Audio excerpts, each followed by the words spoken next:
Well,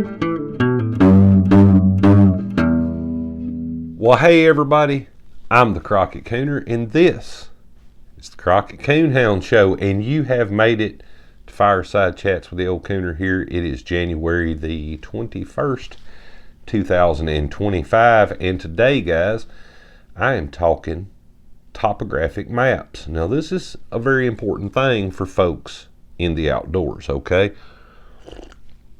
Because many times, you will make it to an area where there is no cell phone service. Or if you do and you need a map of the land, you don't want just your basic old flat map. You know, we all remember those from school and things that shows the states and the rivers and stuff, especially if you are on foot. Now, a topographic map, and I'm going to go ahead and tell you guys, the old Cooner here had a real nice one. I did. I had a real nice one of an area that I went hunting in one time, but for the life of me, guys, I couldn't find it around here at the old homestead. I may have thrown it away. But I took a second. Now, don't make fun of my Crayola skills here, guys.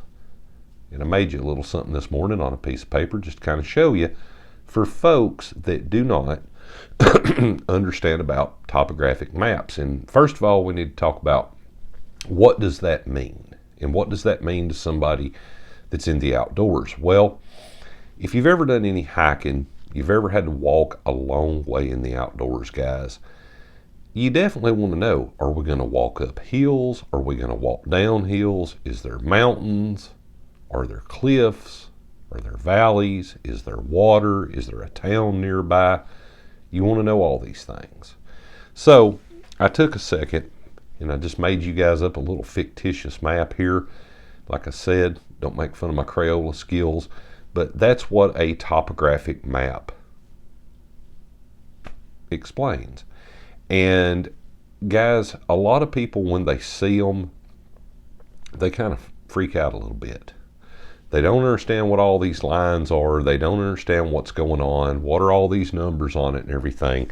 So I'm going to demonstrate. So let me put the map up there, guys.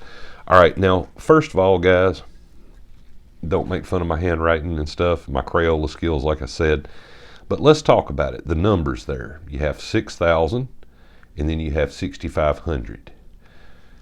All right, first of all, that's your elevation, guys, meaning how high of a hill or a mountain have we got there. And the lines, for instance, around 6,000 there, guys, represent it going up, like you're going up a hill.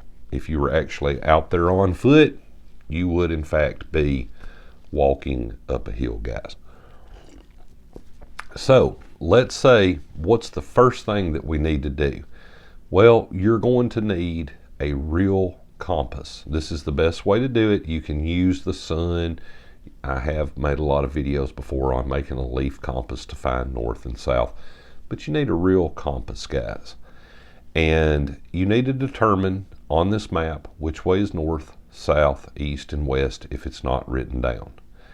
Now, let's say you needed to go from the top of the elevation of 6,000 over to the other spot, which is the 6,500. And we'll say you're traveling south. All right.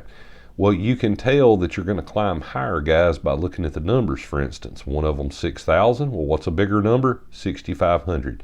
So it's very simple. It's just showing you the elevation going up. But now, there's a few other little things to look at, guys. A few other little things.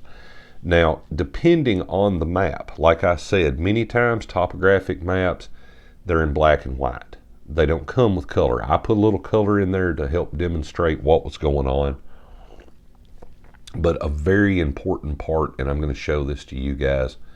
If you notice right here, where I have wrote little, we're going to call that the name of that river running through there. It's a little river. See, the blue water, or the blue color, excuse me, represents the water.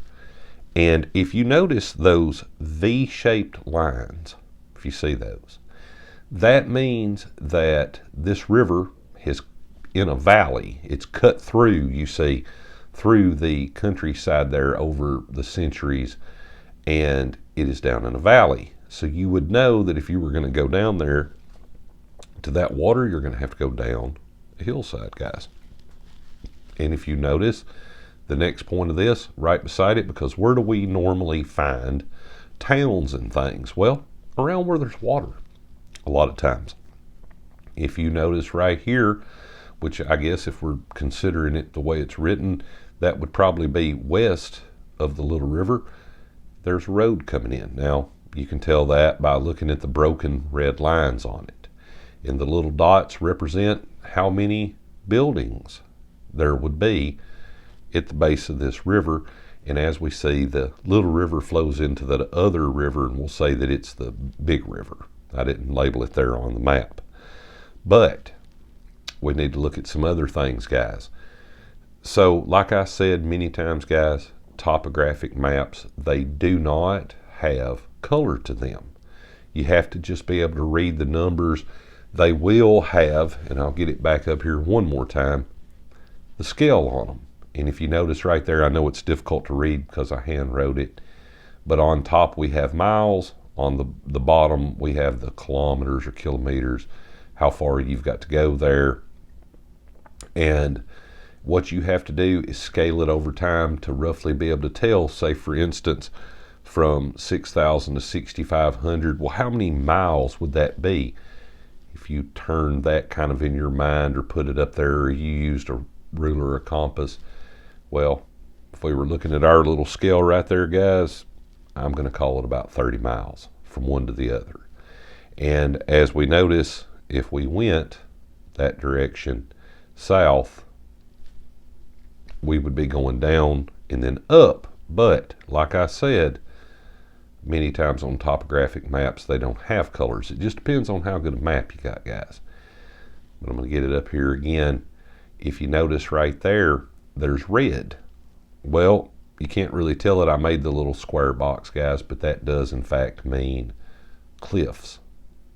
So that would let you know that if you were hiking or you were on foot, you know, you're going to have to go off one side. There's some cliffs, come across the bottom, come up. There's going to be more cliffs before you make it up to the higher elevation if you were going from 6,000 to 6,500.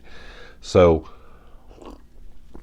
also, guys, on topographic maps, now I just made it very simple there. I labeled it village, but many times it will have the name of the towns and things that you're around. And for folks that do know how to read a topographic map really well, you know as well as I do, it is a bit more complex, but they can really give you guys the lay of the land, tell you about bodies of water. They will show little streams and tributaries many times on them. They can show you the elevation, you know, really low, really high, like I said, valleys down to waters and things. And to be extremely technical before I go here, guys, the numbers on a topographic map are usually called contour numbers. That way you might hear someone say that they are traveling from the contour of 6,000 on top of Black Mountain to 6,500 contour on the top of Blue Mountain. And then that way someone would know which direction they're traveling and that they're going to go up in elevation and where they would be. So I just wanted to take a little time tonight, guys, here on the Fireside Chat. I was sitting out here. I thought about this video the other day. I thought, can I still find my old map? Like I said, I had a good one, but I can't find it, guys. So I thought, you know, I'll just take a minute and make this Fireside Chat for folks that just do not know how to read a contour map. When they see it, a topographic map. When they see it, they just kind of freak out because of all the lines. Basically, it's almost like a three-dimensional map. When you look at it, guys, it's raising up or it's going down and it's showing you the lay of the land. It's really easy to do. Matter of fact, the old cooner here, I'd rather read one of those than I would one of the old school maps. But anyways, I say it all the time, guys. Stay safe on the water. Stay safe in the woods, and definitely stay tuned here at the Crockett Coonhound Show. And myself and Scooter will have another video dropping for you folks shortly. You guys have a great day.